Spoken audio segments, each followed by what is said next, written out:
Hello. It's so good to be back. Thank you, Leah. Thank you, all the staff, everybody. Um, it just means a lot to me to be back for the third time.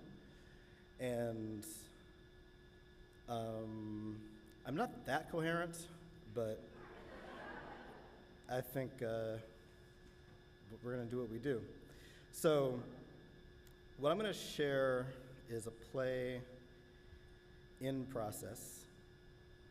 The current title, please don't hold me to it, but right now the title is True Friend, a Son House play. And Son House is a blues musician. I was basically I guess it was sometime during the pandemic shutdown that I received a commission to work on a play about Son House, and full disclosure, I didn't know much about Son House when I agreed to do the project. And I spent a lot of time reading, watching, listening, trying to figure out how to write this play. And it's been very difficult. It's been very hard. And I think there's a lot of reasons why, but I think it's just that constant quest every time you start something, no matter how many times you've written a thing, you have to sort of remember again how to do it. I don't know. This has been a very humbling process. So the reason I'm sharing this is because I have put myself in that place where I have to just obsess over this until I have a full draft. It's the only thing I can really think about right now. And so today will be a bit of an experiment. I'm going to share this opening monologue from the play. Son House is the person who's speaking, and it'll be cool to, let's be in the room with it, I guess. A couple of things. I think one thing that might be helpful to know about Son House, if you're not familiar with him, is he's one of the blues musicians who was really one of the sort of founders of the Delta blues. He grew up in Mississippi. And he's also one of the blues musicians who had like a second act, so to speak, in the public eye. And when he talked about, for him, like what the blues means, and everyone has their own definition, and it's interesting to hear how different people talk about this is what it is. For Son House, blues was really about personal heartbreak. It was about love and loss of love, and particularly betrayal by somebody who you loved really, really purely and really, really intensely. And in trying to piece together what that was about, there's not like a definitive thing that will tell you, oh, this is exactly what it was. But when he was 19, he was married to a woman who was in her 30s, and he later found out that pretty much she just wanted him to work at her father's farm, and so then he left. And there's not a ton of published information about this, but in my way of piecing it together, I'm like, there's something there. And I think that something that I constantly am coming up against, just in life, is this I guess this constant disillusionment. There's a thing, you think the thing is this, and then it's not that, and this is the heartbreak of that, right? So that was his definition of blues. Also, he was also a preacher, and his life was in a lot of ways characterized by this sort of dual, these dual paths. In one way, when he was in his early life, he opposed the idea of blues. He thought it was like the devil. And then he was like, oh, actually, it's really good. It's not the devil. And it seems like throughout his life, he continued to kind of toggle between these worlds. And I'm talking a lot because the selection I'm sharing is not that long, so don't worry about it. So I'm going to read the opening stage directions, And I'll read the stage directions. I'm also kind of experimenting with like silence and time a little bit in this process. So if there's a time when I'm not speaking, I'm like actually counting out the time and want to see how it feels. It might be awkward. Just roll with it. Okay. Scene 1, a juke joint consisting of a few tables. Oh, also the play is set now. So in the play, Sunhouse is sort of back from the other world. He passed away in the 1980s, but in the play he's present in today's world. And the juke joint that I'm just about to describe is like, if you can imagine, a place that's like trying to be retro, that's kind of the idea, is that this is a place that is consciously attempting to mimic an old juke joint. A juke joint consisting of a few tables and chairs, a small bar, a few feet of floor space for standing or dancing, a high stool where a musician might sit, a door leading outside. The joint is empty just now, save for one man, Sunhouse. Sunhouse walks silently around the room, getting his bearings. As he walks, he looks up at the ceiling, he looks around at the walls, he takes in the bar. Finally, he looks at the audience. Okay, all right. Looks like you all found your seats. I suppose it's time for me to find my own seat. Sunhouse finds a chair, adjusts its positioning, and stands behind it. I'm not supposed to be here just now. I'm supposed to be in Detroit, Michigan. That's not where I'm from, of course. I'm from Coahoma County. That's in Mississippi, but Michigan is where I ended up. Or so I thought. He sits in the chair. I'm supposed to be 6 feet under the earth over there on Mount Hazel. That's a cemetery, Mount Hazel. That's where I'm expected to be. Well, let me specify, if I may. Mount Hazel Cemetery is where the earthly part of me is expected to be, in the earth, in that black earth up in Michigan. As for my spirit, or my soul, I don't know which word you prefer to use, but as for that other part of me, that eternal part, that chip off of God's old block, that part of me is supposed to be in heaven just now. Yes, heaven. H-E-A-V-E-N, heaven. Mississippi to Michigan, and a whole lot of places in between. Earth up to heaven. And this place.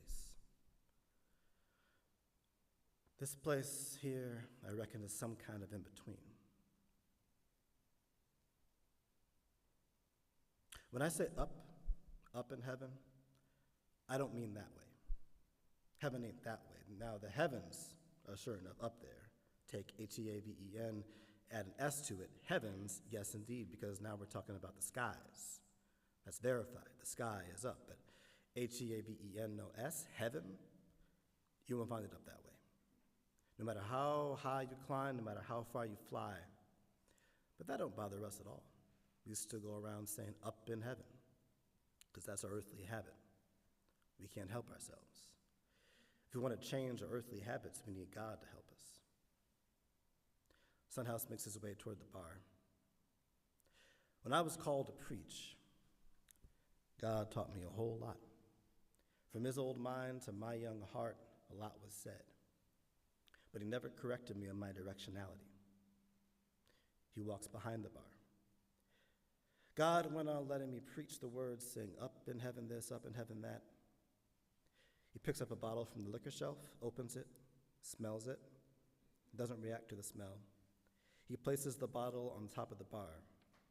He picks up a shot glass, holds it up, and slowly turns around with his fingers, examining it in the light. He picks up a cloth and begins wiping the glass. When I went ahead and died, some angels came around and said, hey, you ready to go?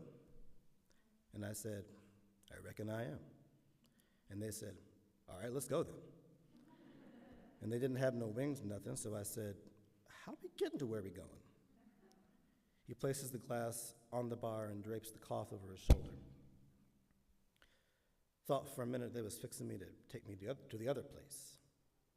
I didn't want to presume nothing. I figured they knew where I belonged. If it was heaven, I'd be thankful, and if it was the other place, well, I'd understand. So I waited for their answer, waited to hear my fate. They said, "This way." And I took not but a half a step, and before I could put my foot down, I had sped through a long, dark hallway with a light at the end of it, and I had passed right through that light and come out the other side of it. And there I was in heaven, and I didn't so much as jump. He fills his shot glass with the contents of the liquor bottle. Up in heaven has a nice sound to it, though, don't it? Just because something has a nice sound to it, that don't make it right. That don't make it truth. He downs the shot. This ain't nothing but water. That's the truth. He pours himself another shot. If I stand in front of you and I got me a lie in my right hand, he holds up the liquor bottle, and the truth in my left hand, he holds up the shot glass. Which one do you want to see? He downs a shot of water. That ain't no hard question. Over in heaven, it ain't no question at all. It's all truth all the time. I had planned to stick around over there for as long as God and them would let me stay. I was doing more than fine in heaven. I was glad to be done with the world. Didn't miss it even a little bit. Yet and still, here I am in the world again. He knocks the top of the bar with his hand, listens to the sound, or something like the world. He puts the cat back in the liquor bottle and places the bottle back on its shelf. He comes out from behind the bar and begins making his way toward the musician's stool. I got no cause to be surprised by any place I turn up. The plans I make for myself don't tend to amount to much. I always get myself tangled up in the big plan. Now, that's a blessing in the end, but it sure don't feel like no blessing in the beginning or in the middle. When you lost in God's design, sometime all you feel is lost. You don't know enough about God or the design to feel any other way. He sits on the stool, looks at the door for 5 seconds.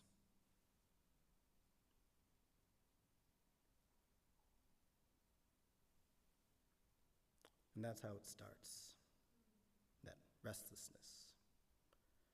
To my mind, there might be something good around the corner. What am I doing sitting around in all this bad for? That's how come I got religion so young. Matter of fact, I was talking to some folks over in heaven about this just now. I was wondering aloud what it would have been like if I didn't go out and get religion like I did. What if instead I would have let religion come and get me?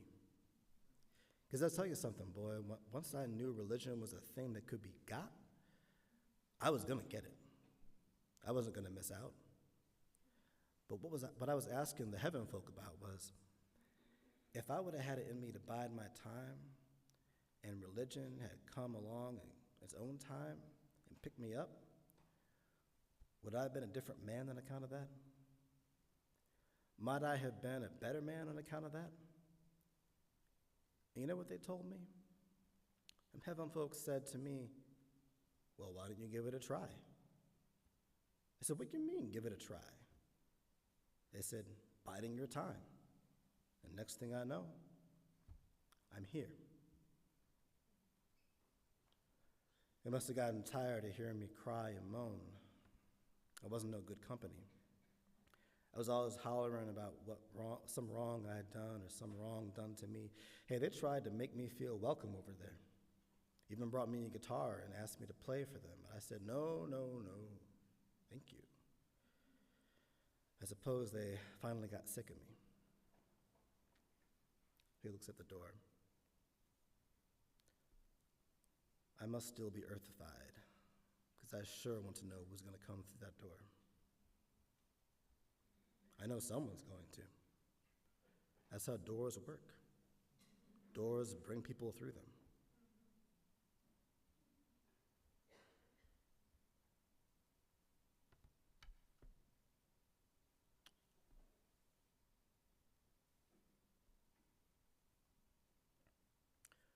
My given name is Eddie James House, Jr. If you've come here knowing a thing or two about me, you likely know me as Son House. Eddie was my father's name. He went ahead and gave me his middle name too, James. And he must not have wanted me going by none of his names because I always went by Son. Maggie was my mother's name. My first wife's name was Carrie. She and I didn't last long at all. My last wife's name was Evie. She and I just stayed joined together. I'll catch up with everyone again when I cross back over, allowing I'm still allowed.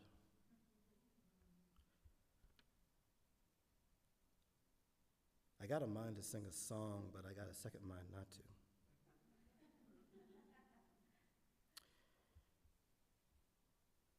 Here's the thing about singing the blues.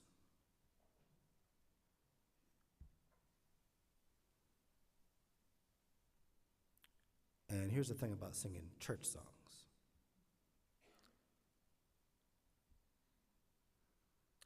Here's the thing about preaching and speechifying and so on. If you want to do any of that, you got to share something of your heart. And the more you share of your heart, the bigger your heart gets. Because hearts, they love to share. They get to swelling up, and they get to beating louder and louder. And the louder the heart beats, the harder it is to hear anything else. The song on my own heart, I always heard loud and clear. That song is on the record. You all know who I am. Those of you who didn't know before, now you know. I'm Son House. But let's keep that between us. Whoever come through that door, they don't need to know that. I don't need to be the star of the show. I can bide my time.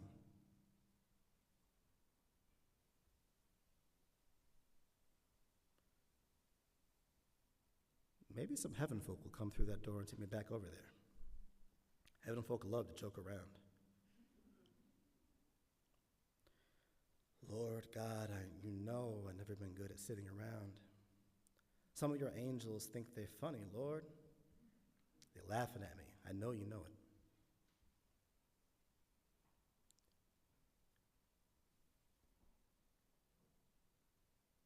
If you see fit to send me someone to help me bide the time, I'll do you proud. I won't preach or speechify or nothing. I'll just serve as best I can.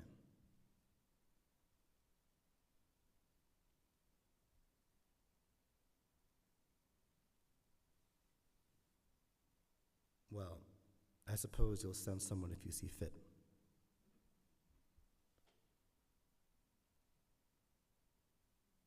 When you see fit.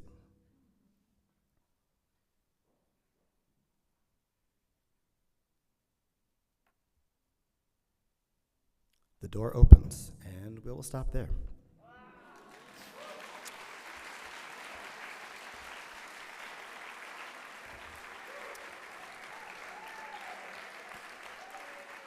And now, Adrianne Harun.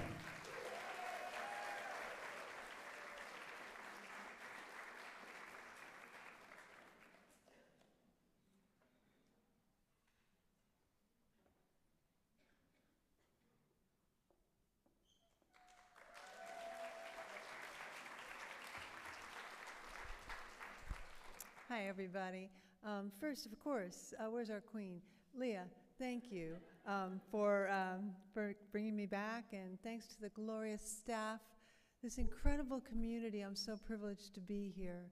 I'm really happy this year to be teaching with a dear friend, Deborah Magpie Erling, and we have a stupendous workshop. I'm sorry you all can't be with us.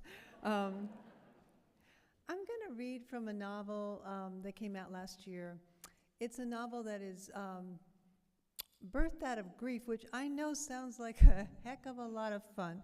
So in her moving, and very astute craft talk the other day, Liliana spoke about grief, about the ways in which loss confounds and, yes, reconfigures our realities. We're all, it seems, continually confronting forms of loss, personal and political, just fundamental losses. And that sounds like, and it is, a terrible thing. Yet, I'll say that with grieving often comes, well, not simply gratitude for all that we did have, but also a deepened and widened view of what it means to be alive. But first, the pain. After my husband Allie died, I was utterly demolished. I remember so little of that time during which I could do almost nothing but walk. I walked around my town mostly very early in the morning or late at night when I could be assured I wouldn't see another living soul. I walked around the Olympic Peninsula when I was a little more able, and I even went to England and walked amongst a group of strangers through the Cotswolds. Walking is a powerful meditation. You let go of yourself when you walk.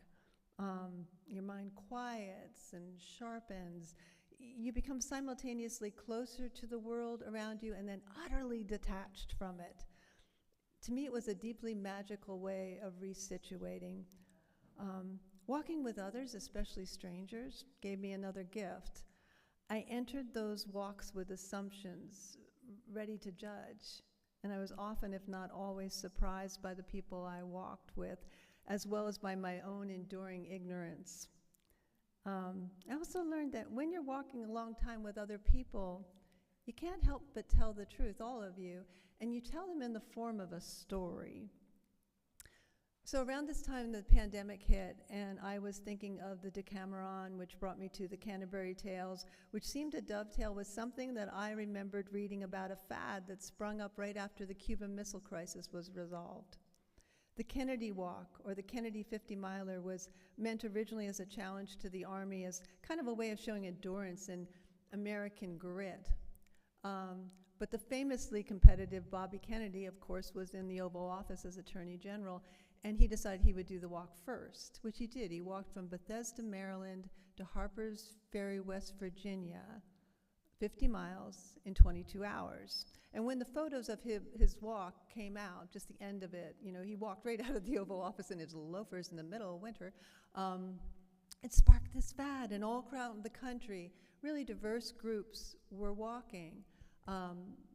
Southern churchgoers, a group of dancers from Chicago, a lot of the Middle West people, a whole high school in Oregon went up and walked the Kennedy Walk. Weirdly, it became a route to feeling safe again. For some, a way to put the terror behind them, or at least get some perspective on it. So I wrote this book about a fictional Kennedy Walk in the Pacific Northwest, going from a little town called Humtown. The walkers in this group at first appear so ordinary as to be cruelly dismissible. But almost all of them have a private dream or an agenda for the walk, and if you have some pretty dire secrets, the world around them too is not static and not without its own secrets, and honestly, just to let you know in the beginning, they're being pursued.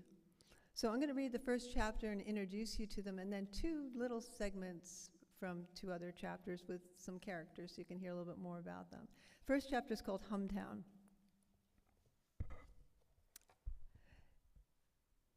They begin in the dark, as one might argue we all must. One car, then another, rumbles across the empty high school parking lot, idling only long enough for an occupant to exit awkwardly and drift under the yellowed beam of a single street light. Others arrive on foot, shuffling into view with even less ceremony, already disheveled by damp and wind. At the agreed-upon time, young Warren, instigator and organizer, counts the participants. 9, waits for stragglers, counts again, 2 more, so 11 altogether, more than he'd hoped, fewer than he'd hoped, more than he thought, fewer than he'd hoped. Landon Wills, his father's typesetter, hands out copies of a handmade map that no one can read in the dark. Landon appears far too old for this endeavor. Never mind that he claims to have undertaken a similar trek every year of his long adult life.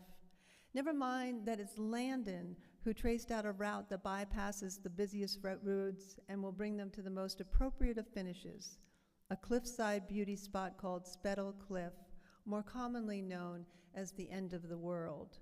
An ominous sign if you believe in that kind of thing, which Warren emphatically does not. If Warren had been the sort to believe in signs, and if the walkers had had the fortune to leave in the light of day, any one of them might have taken notice of 3 dead crows lying beneath a scrubby box hedge steps away from the high school doors. In the meager light reflecting off the street lamp, only the edge of a single black wing is illuminated, a shadow no one registers. But if they had 3 dead crows, well, even the least superstitious among the walkers might have considered staying home after that, but Warren doesn't notice, no one does. Their minds are elsewhere already. Good stops along the way, the old man had informed Warren when he'd first brought out the map. See, right here, he jabbed at the paper. You got a trail, angles up to the highway, comes out not 50 feet from a cafe and phone booth, a bus stop. And here, he pointed again and again. A cafe, a state park, Spit-Town, of course, no, never far from help if needed. As Landon swept his finger across his map, Warren had felt as if the old man was drawing the 50-mile walk of his dreams. So what if they wouldn't have the support teams other patriotic groups around the country supposedly mustered?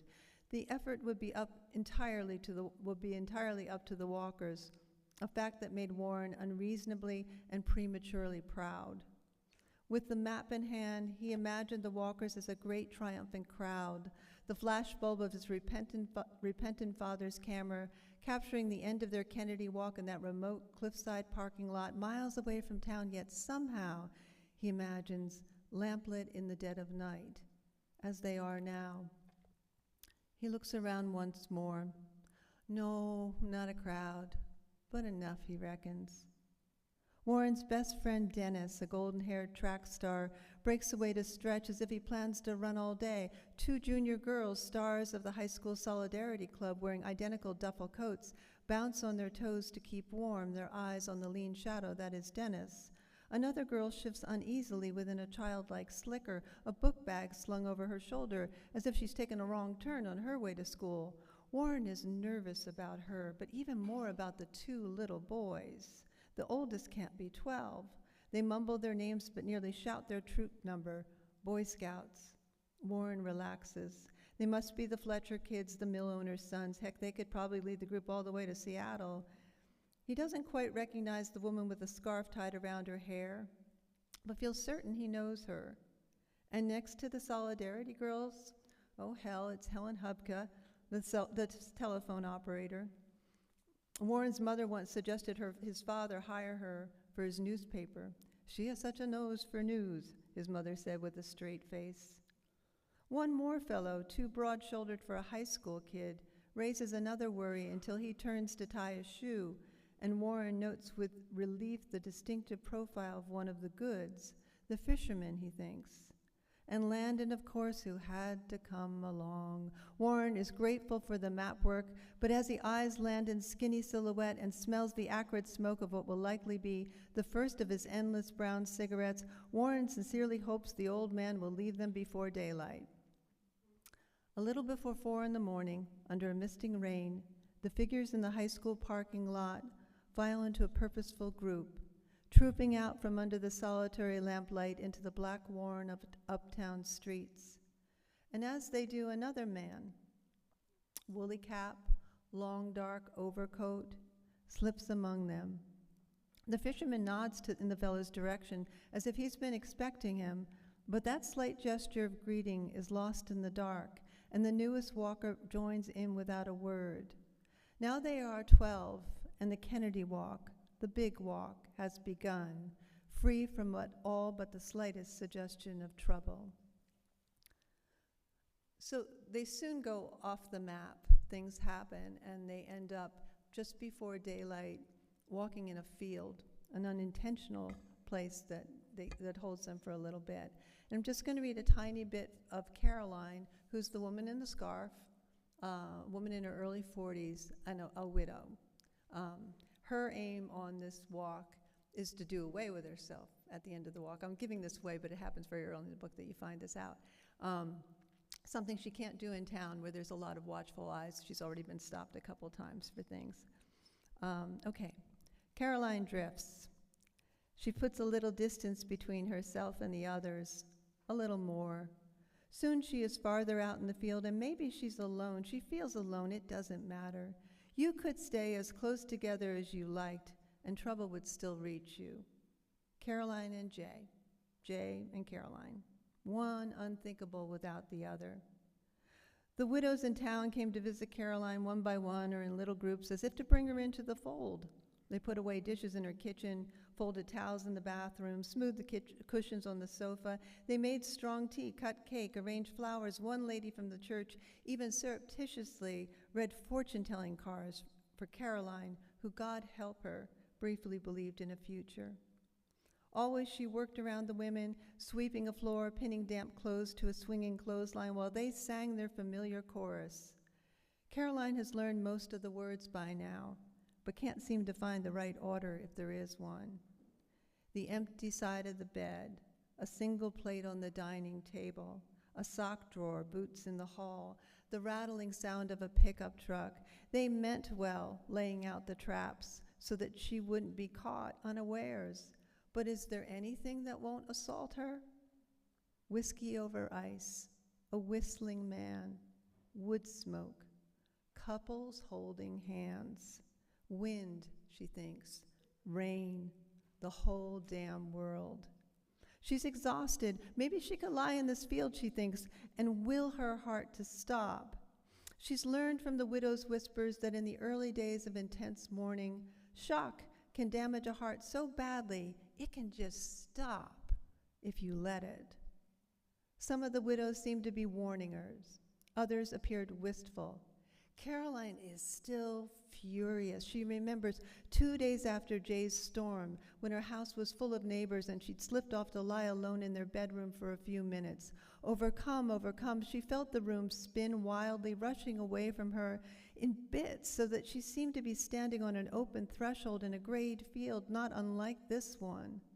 Something had been offered to her then, a release, a split-second opportunity. She realized that too late, of course, and even as she regained her balance and began contemplating the strangeness of that fractured moment, a knock interrupted.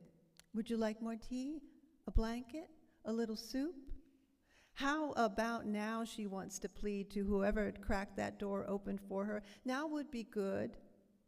A tiny flash of light in the gloaming sends her heart soaring, but it's only a flashlight reaching towards her, much the same way the rangy man in Charlie Beecher's rowboat had pointing her back to safety. Another man appears beside her, an abrupt materialization that shocks her and makes her heart thunder promisingly. She stops short, but when he reaches out to steady her, she sees it's the big fisherman, Jasper Good. Here we go again, a flustered Caroline thinks, because although neither of them says anything, Caroline understands she's gone astray again, and he's been set to fetch her and set her back in line. Only then does she register a distant scraping sound and see the winking lights of what she supposes to be a tractor off in the distance. The morning is here. She's too late, as always.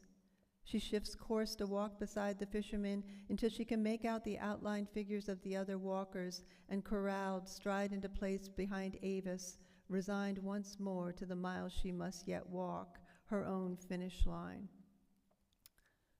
Okay, I'm going to introduce you to a couple more characters in this last chapter that I've kind of abbreviated. This introduces the girl, Avis, who has her own thing going on. She's actually fleeing with a stolen object. She's a newcomer to town. Her family's new to town. She has a very damaged brother, and Avis is usually the object of some of his I'm not going to even say mischievousness. That's not right. She knows that he will be pursuing her. But as the walk goes on, as we do in walks, there are these moments where we're learning each other, and the world opens up in surprising ways. And this is one for Avis. It happens a little farther down. It's a chapter called The Weather Within, and I'm going to start midway here. Avis's eyes stream as she lifts her gaze to peer towards the distant chopping waters. Before today, she kept away from the beaches in town, which bear almost no resemblance to the summer-burnt, sandy Atlantic shore of her real home, and had taken only the slightest notice of the equally foreign wind, which seemed a singular thing, like a wild animal of its own, a steady winter howling. The walk is changing her. From the graveled access road beside Forgotten Bay, through the mauled woods littered with fallen limbs and creaking overhead boughs, along the forest road, beside the roar of the descending streams, and now this battered exposure on another open shore, another bay, the unfortunately named Spit Bay, she's come to feel the wind's every shift as if the weather itself is now part of her. She's overwhelmed, bursting with this new comprehension. She has to share. The priest has fallen back and claimed Caroline's attention. Warren and the scouts are well out of range, and Landon has stopped entirely, trying to light another cigarette, head bowed, hands cupped, one failed attempt after another. Only Jasper Good is available right beside her and visible once more in the open air. Unlike the rest of him, he looks comfortable, even aiming his face into the wind. His cheeks may be reddened and chapped, and his khaki camouflage might be soaked through, but he radiates calmness. Since Helen Hupke left, he's become chattier, relating fishing stories, telling tales on members of the considerable Good family. His tone is different from that of the priest, who often confounds, but is equally puzzling, as if he's emerged from another time. Avis likes Jasper. Avis trusts him. She finds herself babbling out her theory of the wind and is immediately flustered by the expression on his face, as if he's come awake to her. He pauses, gives her a long look. "It's true," he says. "People carry the weather inside them. I'm not sure which way the influence lies, if emotions cause the weather or weather reflects the emotions, but there's a real connection, you're right." How thrilling to be taken seriously. Avis is so overcome she misses a bit of what the fisherman says next. In a book once, she finally hears, "Up north on the boat."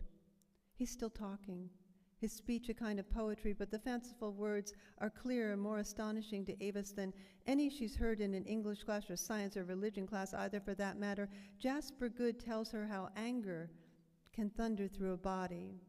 Depression fogs the heart's true desires, and weeping cleanses the landscape of the soul. There's no barrier, the book had said, between the physical world outside the body and the emotional world within. They kind of work together, Jasper Good says, affecting each other in turn. Wind, especially, the book explained, is the breath of the gods. And when it blows across the earth, it's like a deep sigh released, taking with it all the pent-up anxieties of beings much larger than mere humans. That same wind that tunnels through the landscape, scouring corners with ravaging precision, also swirls through mortal bodies, emerging as their own simple sighs, the tiny chugs of in and out, the hiccups of existence. Doubt the wind within you, the book had asked. Examine the pads of your fingers and toes, and dispute, if you can, the book had said, the whirling, incomprehensible lines that are the marks of the exiting wind. Go ahead, Jasper Good says, check your fingertips. Of course Avis does. Of course she can see the faint spiraling. Good Catholic girl that she's hoped to be, of course she thinks stigmata, signs of God, or gods. So the wind is like breath, she asks. The fisherman grins. It's the first time Avis has seen him smile, and he's transformed from an often sullen man into a glorious boy, not a pretty boy like Teddy. The fisherman hasn't an ounce of that terrifying charm that can switch without warning from seduction to scorn, nor is the fisherman's boy like the scouts, boys already wearing the faces they'll carry into middle age. No, this surprising man-boy is delighted, a curious child, enraptured and elevated by a mysterious world, like her. Yes, like breath, he says, exactly. Thank you.